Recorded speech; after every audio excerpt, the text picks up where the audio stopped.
Hello friends, I am doctor Nitika Agarwal, obstetrician and gynaecologist practising at Noida. इस video में हम बात करेंगे मदर में थर्ड ट्राइमेस्टर में क्या क्या चेंजेस आते हैं।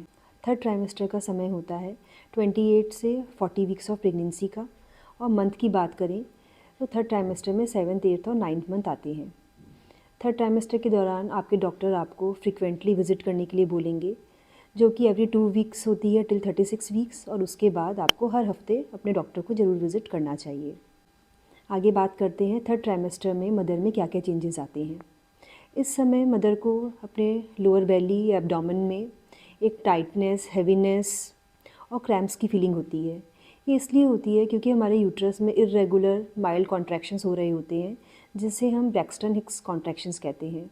और यही कॉन्ट्रैक्शंस आपके डिलीवरी डेट के नज़दीक आने पे स्ट्रॉन्गर और रेगुलर हो जाते हैं और आपके लेबर पेन में बदल जाते हैं।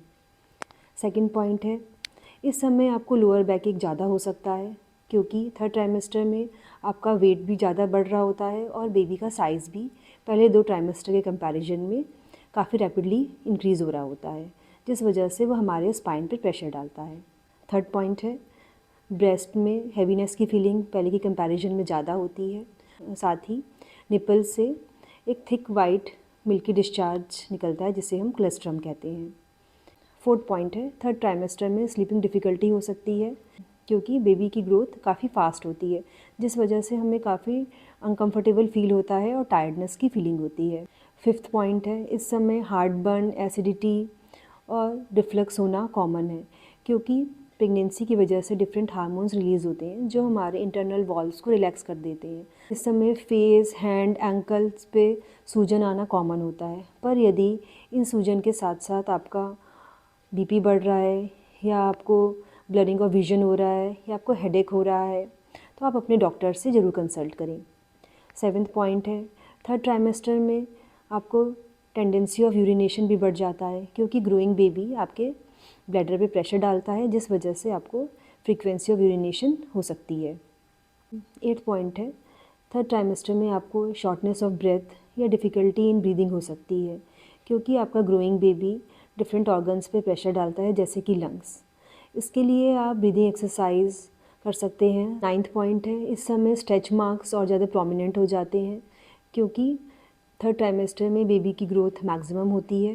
टेंथ पॉइंट है, इस समय कई बार मदर को गर्म लगता है।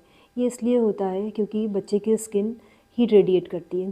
11 पॉइंट है, 7th मंथ से मदर को फीटल मूवमेंट्स अच्छे फील होते हैं, पर जैसे जैसे हमारी डिलीवरी डेट नज़दीक आने लगती है और बेबी का हेड पेल्विस में एंटर कर जाता है, तो ये फीलिंग कम हो सकती है, क्योंकि पेल्विस में एंटर करने के बाद बेबी को इतनी स्पेस नहीं मिलती है घूमने के लिए। पर फिर भी ये मूवमेंट्स एटलीस्ट 10 टाइम्स ज़रूर होने चाहिए 12 आवर्स में। यदि आपको मूवमेंट्स कम फील हो रहे हैं, देन आप अपने डॉक्टर से ज़रूर कंसल्ट करें। 12th पॉइंट है, फर्स्ट टाइम मदर्स को अपने 36 वीक्स के अराउंड एक रिलीफ ऑफ प्रेशर की फीलिंग होती है, जिसे हम लाइटनिंग कहते हैं। ये इस वजह से होती है क्योंकि बेबी इस समय पेल्विस में एंटर कर जाता है और जो ऊपर का जो सारा प्रेशर होता है वो रिलीज़ हो जाता है। इसे हम एक वेलकमिंग साइन ऑफ लेबर भी कहते हैं। एक इम्पॉर्टेंट बात, कई बार मदर काफ़ी वरीड हो जाती हैं और अपने डिलीवरी और लेबर प्रोसेस के प्रति उनके अंदर एक फ़ियर डेवलप हो जाता है कि मेरी डिलीवरी कैसे होगी, क्या सब कुछ स्मूथ होगा, मेरा बेबी हेल्दी होगा कि नहीं। इसके लिए आप अपने आप को चाइल्ड बर्थ क्लासेस में एनरोल करवा सकते हैं या डिलीवरी से रिलेटेड डिस्कशन अपने डॉक्टर के साथ कर सकते हैं। इस वीडियो में हमने थर्ड ट्राइमेस्टर में होने वाले चेंजेस के बारे में डिस्कस किया। आई होप आपको ये वीडियो यूज़फुल लगा हो, और ऐसे यूज़फुल वीडियोज़ के लिए मुझे सब्सक्राइब, लाइक और शेयर करें। Thank you.